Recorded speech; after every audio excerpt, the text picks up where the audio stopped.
जीजा बोला ले चले घुमावे बुलेट पर जीजा।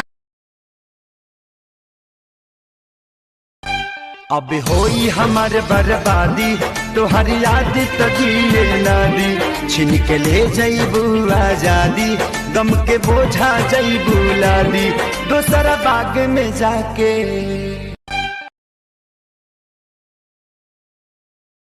तुम सारे लड़के एक जैसे क्यों होते हो? तो सबको ट्राई क्यों करती हो? बेटे बेटा मौज कर दी, मौज कर दी।